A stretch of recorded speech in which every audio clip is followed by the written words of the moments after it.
Slav roj baş, evar baş evan no hevî dikim û te başin, selametin. Eger hûn halê min dipirsin, ez îro pir westiyam me. Ji derva têm karê min pir gelek zêde bû, hem jî karekî fîzîkî bû ji borî hinekî ham bûme, westiya me. Ya rastî niyeta min tune bû ez îşev YouTube çê bikim, nûçe pêşkêş bikim. Lê ez dema ketim ajansan rastê nûçeyekê hatim gelek bêhêşiyam. Got na. Dibe ez bikaribim bibim dengê vê malbatê. Malbateke me ye. Dike qêrîn hawar. Bang li Kurda dike, bang li cîhanê dike, dengê malbatê nagêje kesekî. Meşxwara kir wezîfe, divê em bibin dengê malbatê, em bikaribin xwe bigînin dünya alemê. Qet nebe dünya alemê li me godar neke jî em xwe bigînin we. Divê dengê me bikêje we. Rewşek ew hesas e, êdî me gotiye jiyana vî xurtî girêdayî Kurdistanê ye, avabûna Kurdistanê jî girêdayî vî xurtî ye. Ji ber ku ev sembol e hevan me. Ev xurtê ku em behs dikin, li Îranê ceza îdamê girtiye, Kurd e sirf ji ber Kurdbûna xwe tê darvekirin. Eger em xwedî lê dernekevin, eger em nikaribin bi Îranê, bi dewleta qirker ya ku însanan darve dike, însanan dikuje, eger em nikaribin bi vî dewletê şûn ve gav bidin, avê tin em nikarin Kurdistanê jî ava bikin. Em nikarin qedera xwe bi xwe tayîn bikin, em nikarin tu tiştekî bikin. Bila kes ranebe xwe nexapîne. Evveliyet hene di jiyanê de. Yani priorîte. Milletê me 40 milyon însanê me eger nikaribe rabe serpiya bibêje dewleta Îranê re ey dewleta qirker, tu divê edaleta te bixwe serê te, serê te bixwe tevê edaleta te çi dibe? Dibe tu vî xortê me serbest berdî. Çawa dikarî herî bikujî ya? Çawa dikarî darve bikî? Çima? Di xwepêşandanan de rabiye serpiya. Heqê wî ye. Çima bi dewleta İsraîlê re ketiye tekîliyê? Çawa zanî ketiye tekîliyê? Ketibe tekîlî jî Masûçî kuştine? Çawa ketiye tekîliyê? Yani dewleta İsraîlê îş û karê xwe berdaye hatiye Kurdekî wezîfedar dike ji bo hilweşîna Îranê. Yani ew qas teknolojî pêş ketiye, ew qas îmkanên İsraîlê heye. Tê di nava te de li mêjiyê te dixe, di konferansa te a rêveberiya giştî de li mêjiyê te dixe, ew qas erkdarê te hene, rêveberên te hene, eskerê te hene, tev ajanên İsraîlê ne, tu wana nabînî, tu tê xortê Kurda dar vedikî, çavê te jî tenê vî xortê me dibîne. Çima zora dewleta Îranê li Belûcan dibe, li Kurdan dibe. Çünkü ev her du jî milletên bedewlet in. Bi zmamê hevin. Ji ber vê yekê hevan çend hevala jî rêca kir got ka em dixwazin godar bikin kêm be jî em nûçeya dixwazin bibîsin. Mala te ava. Gelek spas dikim.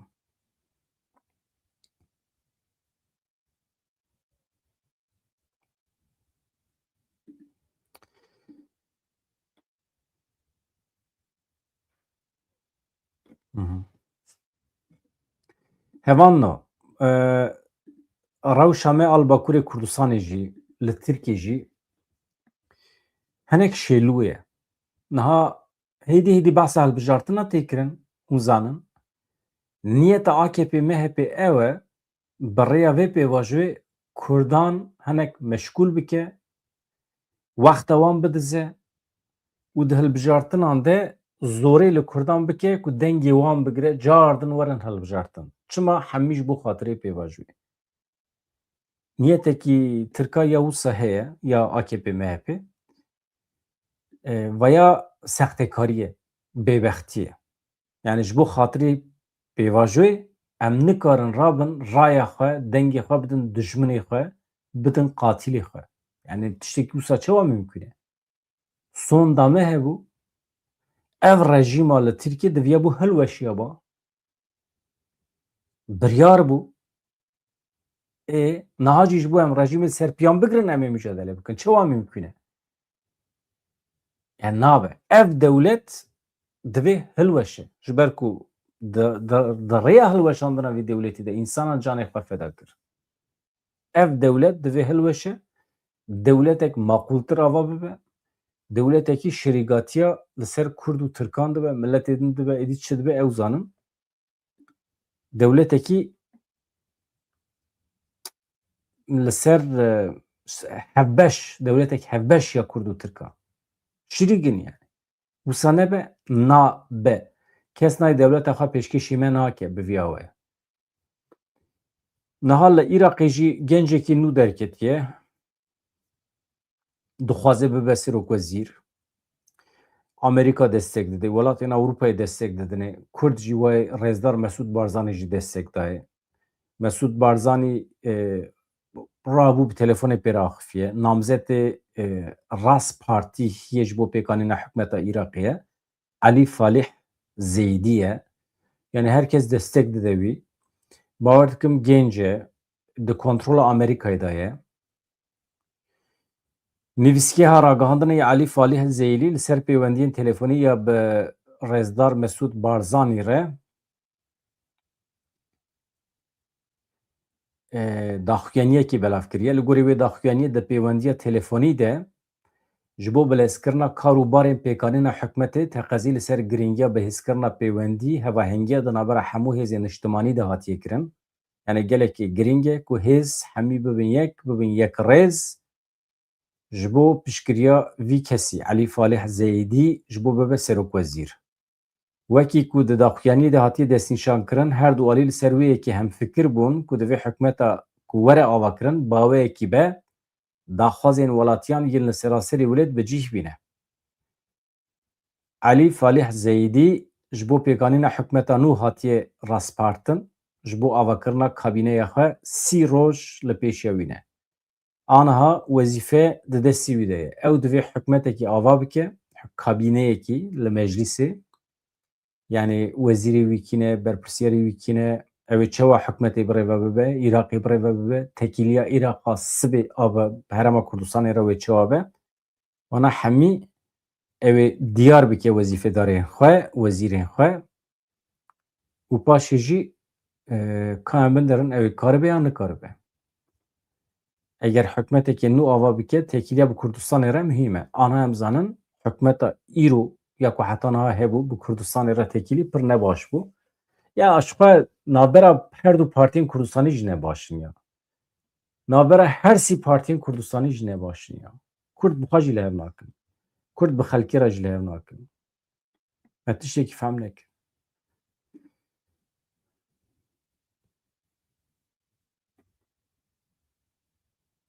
Ya ez fehm nakim. Ez wî rojê rastî nûçeyekê hatim di vê demê de ku dewleta Tirkiyê dî dewleta me ye wisa tê zanîn. Çawa ku Selhedîn Demirtaş got madem başnavê me Tirkiye ye, madem dewleta Tirkiye dewleta me ye, di vê manî de dibêje ha. Selhedîn Demirtaş tu carî negotiye başnavê me Tirkiye ye. Madem dibêje yani. Mademê dî we hemî qebûl kiriye me ez çi bikim yani. Ya jî dibêjim madem dewleta Tirkiye dewleta me ye, em hêjî radibin yenekî, pedekî sûjbar dikin em dibêjin tekîliya wan bi dewleta Tirkiye re heye. Ya ecayîb tiştekî ye. Ya em nava dewletê de nehêdî. Bi vî dewletê re em ana lava dikin em ji bo bibin perçeyekî Tirkiye. Em lavê Tirkiye dikin ji bo qanûnê xwe biguherîne em jî bibin perçeyekî Tirkiye. Divan şertan de jî em neyîne rêxistinên Kurdistanê ên din sûjbar nekin ya. Ji bo tekîlî bi Tirkiye re danîne ya. Eyb e ya. Ya nûçeyên bi vî şiklî nabe ya. Heqeten nabe. Hinek ciddî bin ya.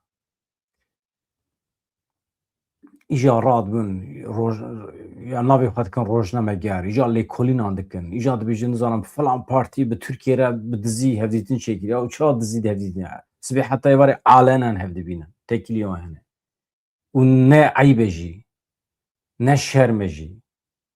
Heta niha me çi gotibû? Tekîliya di navbera cîranan de normal e bi şertê ku daxilê nava şer nebin bi hevra. Şerê germ. Herêma Kurdistanê bi dewleta Tirkiye re bikeve nava tifaqekî şer dîsa normal e lê li hember Kurdan be ne normal e. binêrin Kurdê me Bakurê Kurdistanê wekîlê me dibe, êdî em bi dewleta Tirkiye re qaşo êdî ketine mevziyekî. Êdî em dijminê me êdî dijminê me dibe yek. Êdî Xwedê zane dijminê me kî ye. Yunanistan e, İsraîl e, Amerîka ye, kî ye nizanim. Lê bi Tirkiye re êdî em dikevin eynî mevziyê li hember xelkê. Yani vaya tiştekî ecêb e. Tiştekî ecêb e. Mirov hinekî şoq dike, lê ev şoq wê li ser me nemîne. Ji ber ku tendurustiya me xirab dike yani. Psikolojiya me, derûniya me xirab dike. Yani dibe em jê re fitwayekî bibînin. Çawa dibî nizanim. Yani bi dewleta Tirkiye em çawa dikevin mevziyekî? Çawa dijminê me dibe yek? Dijminên Tirkiye çawa dibe dijminê me? Ya dijminê Tirkiye normal dostê me bû heta do. Ama îro çawa dibe nizanim. Yani tiştek ku dixwazim bibêjim hevalên me ê rojnameger hêjî radibin weke beriya salekî, beriya 5 sala rêxistinên din ên Kurdistanî sûjbar dikin ji ber ku bi Tirkiye re ketine tekîliyê. Ya jî bi dewletekî di re ketine tekî. Ya pir komîk tê ye, mirova ecêb tê ya. Hevan normal e, her tişt normal e. Em Kurdin, serbilind in, normal e. Ez ê werim cem û ez ê pêya me wê jî bixwînim. Niha Donald Trump xurifî ye, manîpülatör e em nizanin. Ez zanim hewl dide manîpüle bike. Hewl dide çapemenî bixapîne yan jî dünyayê bixapîne. Di mesela İranê de. Serokê Amerîkayê Donald Trump îdia kir ku rêveberiya İranê ji wî re gotiye ku ew di rewşa rûxînê dane. Yani li ber hilweşînê ne. Di vê dünyayê de milletê ku herî zêde dixwaze İran hilweşe Kurd in. Em yani em tev. Hûn jî dixwazin. Ez ê behsa vê xortê me bikim yani. Ji bo xatirê vê xortê be jî İran divê hilweşe.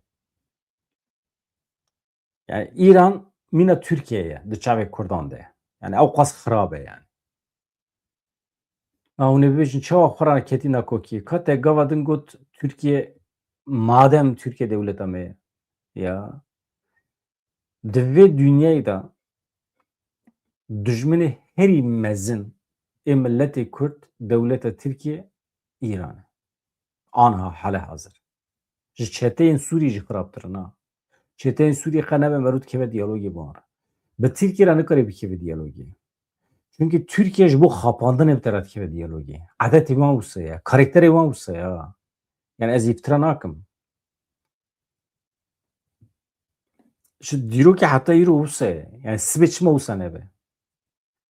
Yek carekî numune bidin me nîşan dide ku dewleta Tirkiye heqeten sadık tevgeriya ye bi sozê xwe re. Yek carekî numune. Na tune. Madem tune ye çawa îro dikare sadiqê sozê xwe be? Nemimkün e. Ji ber vê Donald Trump dibêje Tehranê xwestiye dengava Hormuzê di dema herî Kurd de ji trafîkê re were vekirin. Ya do Tehranê got ez dixwazim vekim ama bi şertê ku Amerîka ambargo ser me rake. Bi şertê ku daxilê meselê min ê çekên atomî û nizam uranyumê nebe. Donald Trump li ser platforma xwe ya medya civakî beyanateke parve kiriye derbarê pêşketinê navxweyî li Îranê de û daxwazên danûstandinan de got İranê nû ji me re ragihand ku ew di rewşekê rûxînê dane yani li ber hilweşînê ne. Ew dema hewl didin pirsgirêka rêveberiya xwe çareser bikin ji me dixwazin ku em tengava Hormuzê di dema herî Kurd de vekin. Ez bawer dikim ku ew dikarin bi ser bikevin. Yani Amerîka çima dibêjim manîpülatör e ya rastiyan berûva jî dike wisa nîşan dide Amerîka wisa nîşan dide ku mîna ku wan Hormuz girtibe. Yani eger Amerîkayê Hormuz girtibe ji xwe felaket e. Yani ev meseleyê me krîzê me aborî ê navnetewî tev û çaxê di rûyê Amerîkayê de ye ama ne wisa ye. İran Hormuz girt İran jî dixwaze veke tevî çünkü dixwaze petrola xwe jî bifroşe. Ji aniha wê binêrin Mesela Trump dibêje İran wisa ketiye zorê dixwaze ji bo Hormuzê veke lavê me dike. Çima? Çünkü petrola İranê aniha di embaran de di depoyan de wisa tijî bîye êdî ser ra davêje cî tuneye êdî stok bike petrola xwe.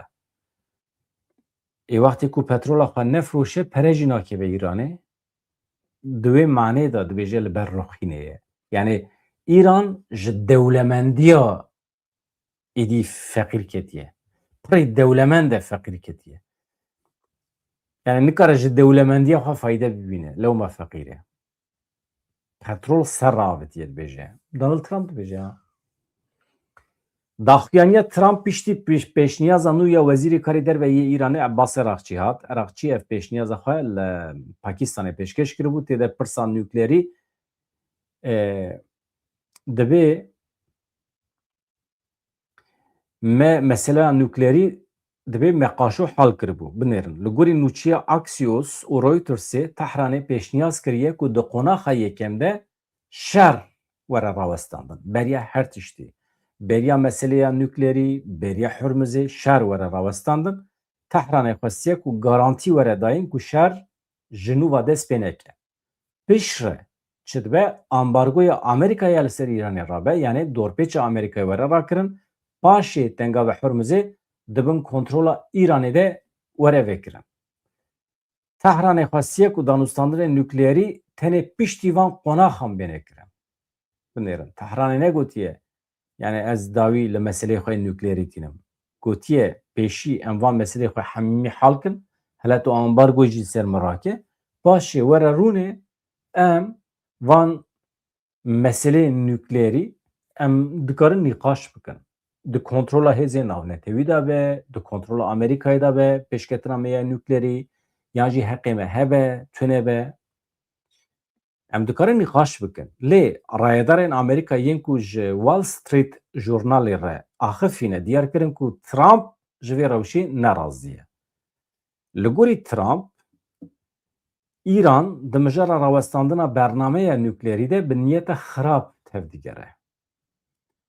Yani İran dirûye. Trump wê peymaneke ku şerta bêçekirina nüklerî li xwe nagire û qebûl neke. Trump dibêje heta ku meseleya nüklerî çareser nebe, ew ne ambargo radikin, ne Hormuzê vedikin, ne jî bi tu şiklekî din xwe nêzê Îranê dikin. Wezîrê Karê Derveyê Amerîkayê Marco Rubio jî di hevpeyvînekê xwe de gotibû pêşniyaza dawî ya Îranê nayê qebûl kirin. Kesekî din jî dibêje Olivia Wallace'ê ew jî berdevka koşka spî ye, qesra spî yani. Ew jî dibêje xetên sorê Washingtonê gelekî zelal in.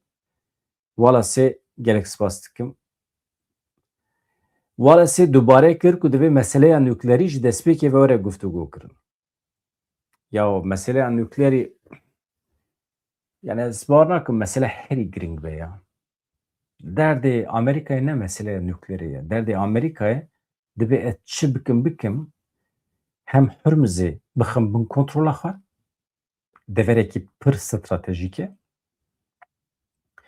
Me pir caran gotiye ji sedî bîstê temamê gaz û petrola cîhanê duwê derê ra derbas dibe. Mesela Kuveyt, Irak, İmarat, Erebistana Suudî yani welatên xwedî petrol İran, welatên xwedî petrol kî hene kî tunene hemî petrola xwe ji vê tengavê re derbasî cîhanê dikin, bazara cîhanê dikin.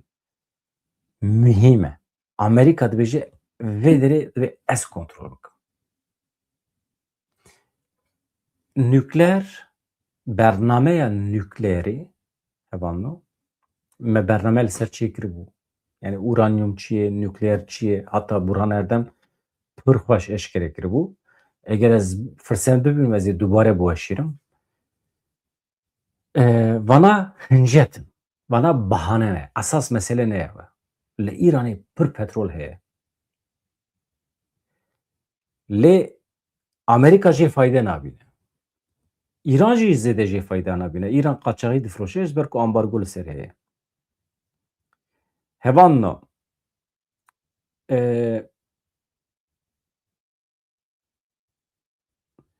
niha dema ku ev tekiliyên dîplomatîkên di navber Amerîka û Îranê de hinekî qut bûn, dorpêça deryayî ya Amerîkayê ya ku 13 Nîsanê dest pê kiriye, aboriya Îranê xeniqandiye. Wisa tê gotin. Tehran nikare petrola xwe îxraç bike. Nikare bifroşe derva. Petrol tamamen sekiniye. Tehran ji bo ku mesrefên rawestandina tam ya hilberînê jê xilas bibe, li çareyan digere.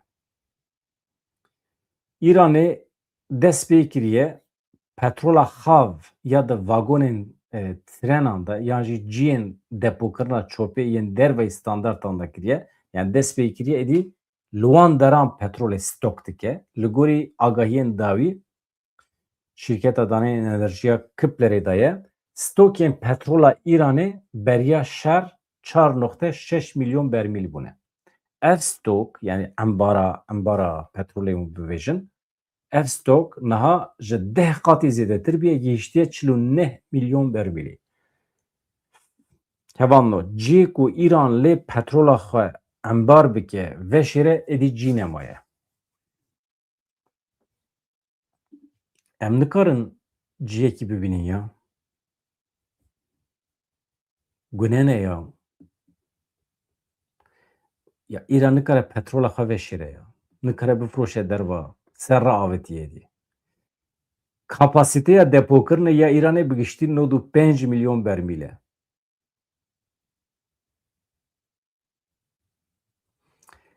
Li gorî texmînan Îran wê di kêmtirî 2 hefteyan de hemû ciyên xwe yên vala tijê bike. Tema wê çi bibe yani? Ji ber vê yekî wê neçar bimîne hilberînê rawestîne. Temam. Yani hilberînê jî rawestîne wê çawa be? Yani ew petrolê ji binê erdê dernexe. Ew çawa bibe yani? Ew ji birçî helak biçin. Rojên dawî ji ber dorpêça Amerîka herî kêm 6 tankerên ku petrola Îranê bar kiribûn ji rêya wan hatine vegerandin. Hevalno tiştekî bi dewletan nayê binêrin. İran dewletekî ewqas dewlemend e. İran ta ji destpêkê ve ji destpêka sed salê vir ve İran weke dewlet pir dewlemend e. Petrola herî pak, paxîş, temîz a rojhilata navîn hema ji Îranê derdikeve. Lê hûn binêrin yek ji milletê herî feqîr ê rojhilata navîn jî milletê Îranê ye. Herin Rojhilatê Kurdistanê, herin salê heftê, salên nodî, milletê Îranê feqîr e. Rewşa kolberan bînin ber çavê xwe. 100,000 însan hemî Kurdin, nav wan de zarok hene, jin hene, xortên ku unîversîte xilas kirine hene. Bar didin ser pişta xwe ji başûrê Kurdistanê derbasî Îranê dikin. Şermekî mezin a mirovahiyê ye. Kolberin vana. Ticareta qaçax dikin. Çima dewleta Îranê ku ewqas dewlemend e, hê jî radibe ji van tûcara bacê digire, vergî digire. İnsanan mehkûmê ticareta qaçax dikin. Dewletekî rezîl rûswa mehkûmê têkçûnê ye. Donald Trump însanekî manîpülatör û derew e, lê eger Îranê hilweşîne ez ê jî re spas bikim. Em hemî jî re spas bikin.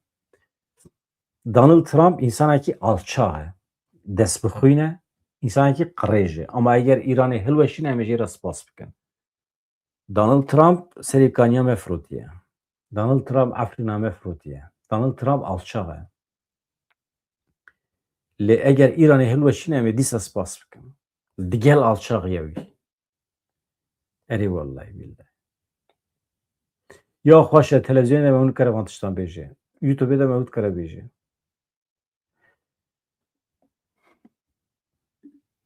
Merû dikare bêje. Ne mesele ye. Rast e. Rast e. Yani İran jî, Amerîka jî, Tirkiye jî, hemî jî. Niha tiştek ku em êşandin hevano, yani ev xortê Kurd muheqeq divê ji îdamê xilas be. muhakkak divê azad be. Malbata Nasir Bekirzade em li ser ekranê binivîsînin navî bila bikeve qeyda bi vî şiklî nabe.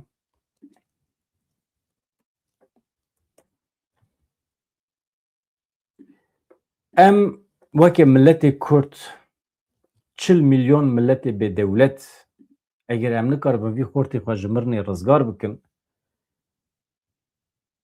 wê meseleyên wekî Gulistan Doku pir were serê me. Ha ev mesele, ha mesela Gulistan Doku. Mesela Gulistan Doku tecavüza dagirkerên Tirkiye li Kurdistanê li Dêrsimê.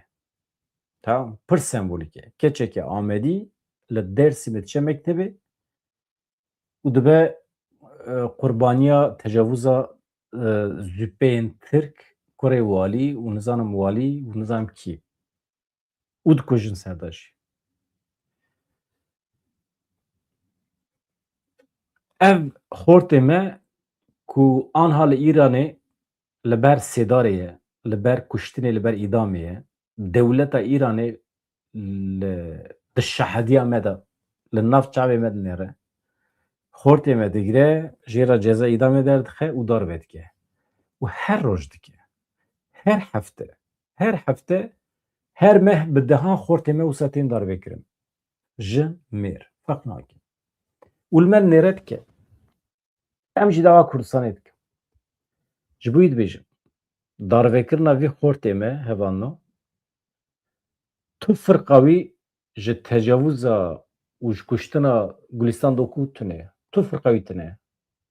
Wekî hev. Mesela Gulistan Doku bê me kirin, dizî kirin, veşartî kirin. Ama vê derê anha alenen dikin. Ev xort anha li hücreyekî taybet ya sêdarê ye. Çûne jîra gotin em te dar vedikin, divê tu li vir bidî. Belkî anha heta vê saetê dar vekirine haya me jî tune ye. Hakikaten hevalno. Eger nûçe derketibin ji min re bêjin, eger hûn rast hatibin ku dewleta Îranê ev xortê me dar vekiribe, binivîsînin. Yani eger ev xortê me li ber çavê me were dar vekirin, yani êdî em çawa bi kîjan rûyê em dawa Kurdistanê dikin. Aniha li her derê Kurdistanê divê însan rabana ser piya. Milletekî nikaribe xwedî li ferdekî xwe derkeve, nikare xwedî li tu tiştekî xwe derkeve. Binêrin. Yani Rojavayê Kurdistanê gav bi gav ji destê me derket, em rabûn ser xwe, Çete Colanî biryarnameyekî nivîsand, got tamam ez hin tişta qebûl dikim, tak em dirêk sekine. Em rabûn ser xwe eger me bidomanda me dikiribû temamê Rojavayê Kurdistanê mecnû ve azad bikira. Ama em disekinin, em çima disekinin nizanim.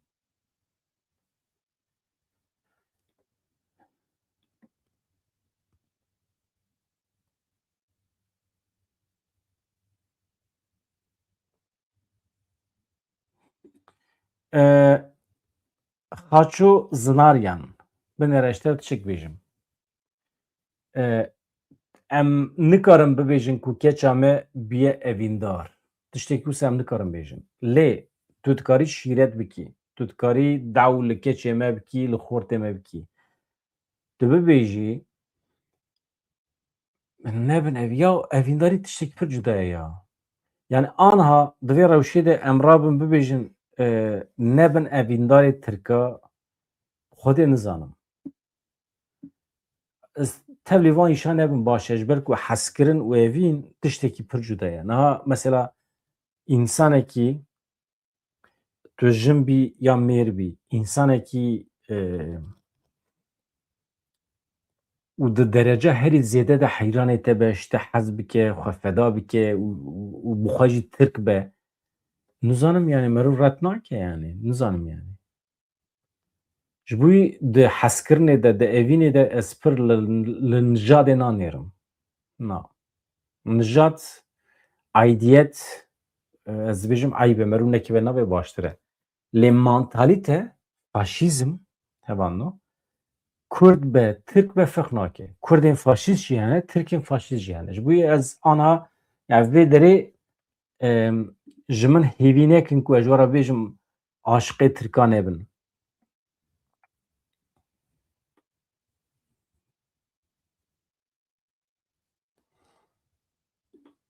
Ka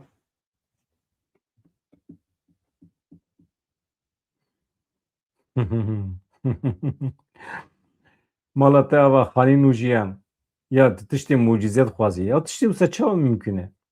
Televizyonê Kurdan ji hev hez nakin, rêxistinên Kurdan ji hev hez nakin, rojnamevanên Kurdan jî ji hev hez nakin. Tiştê ku setine ye, ji bîr ke. Meseleyên îdeolojîk astenge hevalna binêrin. Ji bo ku tu bikaribî mesela ew ê em xilas kin mesela evînê na hevalno evîn tiştekî pîroz e, hezkirin pîroz e. İnsanekî wextê ji we hez bike ji kîjan aidiyetê dibe bila bibe feq nake. Yani ji min hêvînekin ku ez ji we re bêjim ji Tirka hez nekin, ji Ereba hez nekin ne wisa ye. Evîn şexsî ye. Yani pir normal e yani mirov ji miletên cuda bizewce ji hev hezke bibe emîndar vayan normal e. Baş e lê mantık, mantalîte faşîst bi faşîstan re zewicin, sosyalîst bi sosyalîstan re, însanên baş bi başan re. Ji cana tam di nîvê evînê de mirov dikeve firqê hevû de feq dike û mirov hevû de berdide. Ew jî normal e. Çünkü mirov li hev nake. Ya qet neke rojekî bernameyekî taybet hebe mirov behsa evînê bike dibe ama îro na. Îro na. Ez îro behsa malbata Kurd bikim, dixwaze cezayê îdamê êkurê wan were betalkirin ve ya pir mühîm e. Ji ber ku te behsê Gulistanê doku kiribû mijar guherî, ji ber ku darvêkirina vî xortiyê me ji aliyê Îranê ve hevalino, tu firqa wê ji kuştina Gulistan doku tune ye. Di ser de ev girantir e ji ber ku ev meselekê siyasî ye. Ev meselekê siyasî ye. Li ber çavê me tê kirin û divê em xwedî li vî xortî derbikevin, em bibin dengê malbatê. Malbata Nasir Bekirzade bang li civaka navdewletî dike, bang li milletê Kurd dike, dixwaze bi hawara kurê wan ve biçe da ku neyê îdam kirin. Bangekî pir biêş e, min îşev tenê ji bo xatirê vê agahiyê, vê nûçeyê YouTube çêkiriye. Ez westiya me em nikarim. Ama dîsa jî muheqeq divê em bibin dengê vê malbatê hevalna. Hûn çawa dike ez nizanim. Êdî hûn hashtaga û haştaga dinivîsînin û ser înternetê belav dikin û dengê xwe bilind derdixin, tişta dinivîsînin ama hûn çi dinivîsînin ser vî xortî binivîsînin. Divê anha bihece. Yani medya civakî bihece. Me şû mîtîngê mezin çê bibin. Çünkü tu îro vî xortê rizgar dikî di Filîpînê jî îdamê, sibê dewleta Îranê êdî nikare xortekî tê din, keçekî tê din êdî îdam bike. Çünkü ew ê ji miletê Kurd bitirse. Ama tu nekî ew ê tere. Bavê girtiye siyasî yê Kurd Mensûr Bekîrzade îro daxuyaniyekê daye. Mensûr Bekîrzade daxwaz ji kesayetiyên olî dike. Daxwaz ji rêxistinê mafê mirovan dike. Rê li ber bi cîhanîna cezayê bi darvekirinê kurê wî bigirin. Yani rê nedin ku dewleta Îranê kurê wî darve bike. Dike qêrîn, dike fîgan bavê wî. Kurê min dibe bêgunehe. Ya gunehê wî çi ye? Suçî wî çi ye? Çi kiriye? Malê kî diziye ya?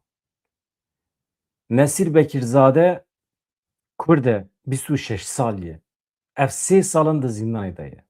Binêrin. 26 salî be di 23 saliya xwe de ketiye zîndanê.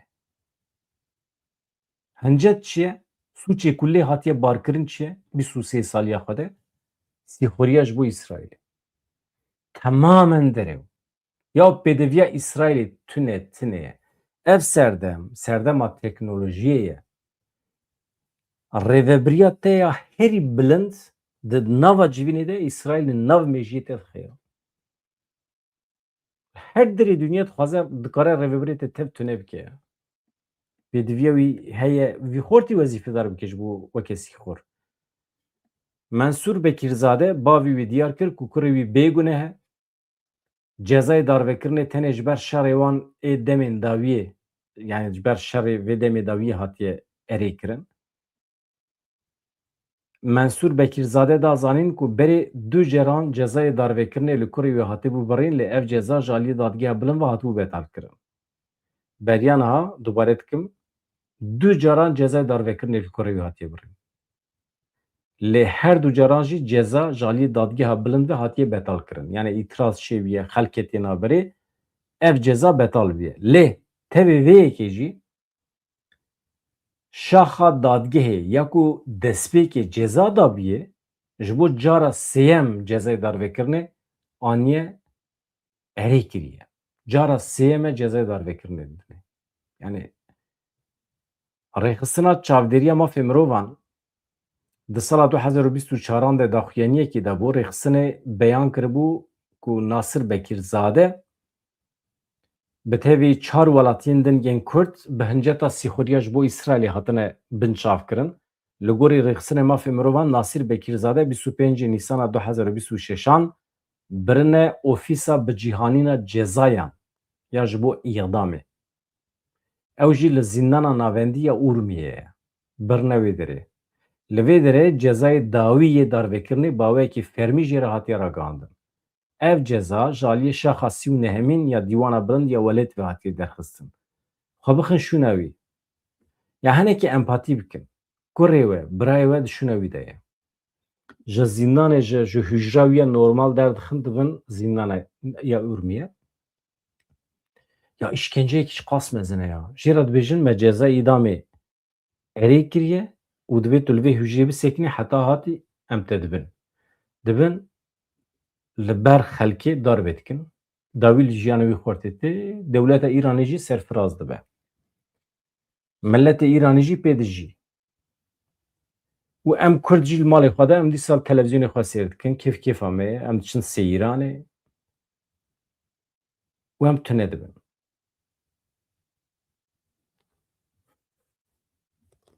Hayat bi vî şeklî nameşe yani. Hayat dûsa nabe yani. Eger muhaseba vicdanî hebe bi vî şeklî nabe yani. Ji şer mühimtir e. Rabûna ser piya ji bo xilaskirina van însana ji îdamê ji şer mühimtir e.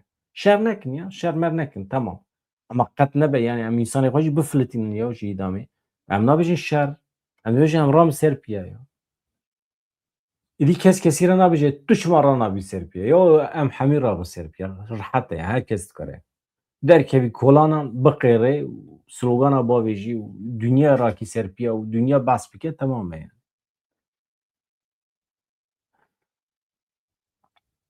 Yani bifikirin di wê hûjrê de cezayê darvekirinê bawekî fermî jê re hatiye gotin. Ya ecayîb ew bi tena serê xwe îşkence ye yani. Merû di hûjreyekî de bisekine heta sibê, du sibê, sê sibê, serê sibê tê te şiyar dike dibe hadi em bimeşin. Berê îdam ebe. Li Kurd re dunyayê dibin bibin hevalno li dijî cezayê demê derbikevin. Ez tiştekî din ji we rica dikim. Li Norşînê, li Amedê melekeke Kurd heye jê re dua bikin. Nexweş e. Hûn tenê jê re bêjin melek. Dua bikin dibe ew jî ji hemî nexweşî xwe bifilite. Ez divê qenaetê de me ki eger hûn bixwazin, sînerjiya xwe, enerjiya xwe hûn bikin yek, hêz û quweta xwe eger hûn bikin yek, pir lehengê me hene. İnsanê me hene 20 salan, 30 salan şer kirine li serê ciyê, îro betal in. Bi şiklekî betal in. Ya nexweş ketine, li malê xwe ne, hinek hene malê wan jî tune ye. Hinek hene perîşan in jî. Hinekî wan hene ji aliyê hevalê xwe yê berê ve jî hatine têjî dikirin. Hinekî wan hene 30 salê xwe, 32 salê xwe di hebsa de derbas kirine îro vegeriyane malê wan jî tune ne. Li cem diya xwe dimînin, li cem bavê xwe dimînin. Ne meslekekî wan heye, ne karekî wan heye dikarin bixebitin û nexweş in. Nexweşiya xwe jî li zîndanê girtine, li derekî din girtine. Yani di rûyê me de nexweş ketine ha. Wêremî bûne, kanserî bûne, mahv bûne yani. îje ji we tiştekî rica dikim. Ji bo van însanê me qet nebe yani serê xwe bixin ber xwe yan jî serê xwe rakin, li tevê binêrin, li asîma binêrin, li Xwedê binêrin, hîs bikin û dua bikin bila hemî nexweşiyên van lehengê me bila tune bin, bila sax bin, bila şa bin, bikenin. Bila bikenin ya, şa bin, şa bin.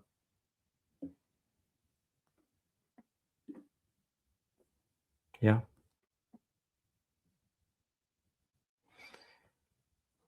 Ez xatir ji we bixwazim evanna. De hadî. Ji bîr nekin ji kerema xwe re piştgirî bidin kanala me. Bi hêviya rojên xweş azad. Sibê ez ê bernameyekê çê bikim. Eger bikaribim hevalan bigirim hinek ji bo şîroveyên cudatir çêbe. Xatirê we silav rêz.